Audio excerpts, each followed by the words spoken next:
Another day, another basketball stories na naman ang pagkikwentuhan natin.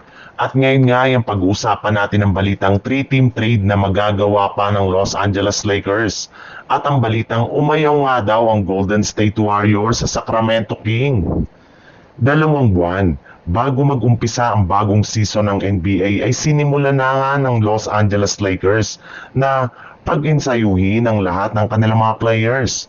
Bagamat man nga hindi pa nagkakasama-sama sa loob ng court ang kanilang bagong lineup, ay sinigurado pa rin nga ng kanilang team na mapapanatili nilang healthy at maayos ang pangangatawan ng kanilang mga players sa pamamagitan ng mga ginagawa nitong individual practice katulad na lang na ginagawa kahapon ng isa sa kanilang mga bagong player na si Jake LaRavia na araw-araw na nagpa-practice sa pasilidad ng Los Angeles Lakers.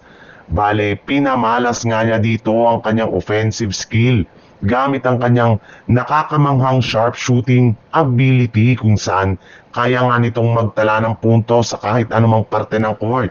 At habang iniensayo na ang mga players ng Lakers, ay may lumabas ng balita ngayong araw na maaari pa nga daw pong makagawa ang Lakers ng isang 3-team blockbuster trade kasama ang mga kupunan ng Miami Heat at Utah Jazz. Bali dito nga ay makukuha ng Miami Heat sina Jared Vanderbilt at Dalton Kenney. Masusungkit naman dito ng Utah Jazz sina Rui Hachimura at isang 2031 first round pick.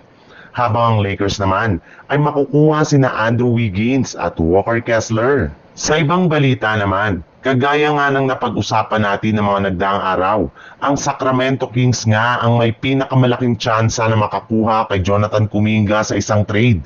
Matapos may balita na pinangakuan nga daw siya rito ng starting position sa team. Ibinulgar na nga po ngayong araw na nag-offer na rin agad ang Sacramento Kings sa Warriors ng trade package na binubuo ni Malik Monk at ang isang 2031st overall pick bilang kapalit ni Kuminga. Plus nag-offer na rin naman nga sila kay Kuminga ng kontrata sa nagkakahalaga ng mahigit sa 3-year, $63 million.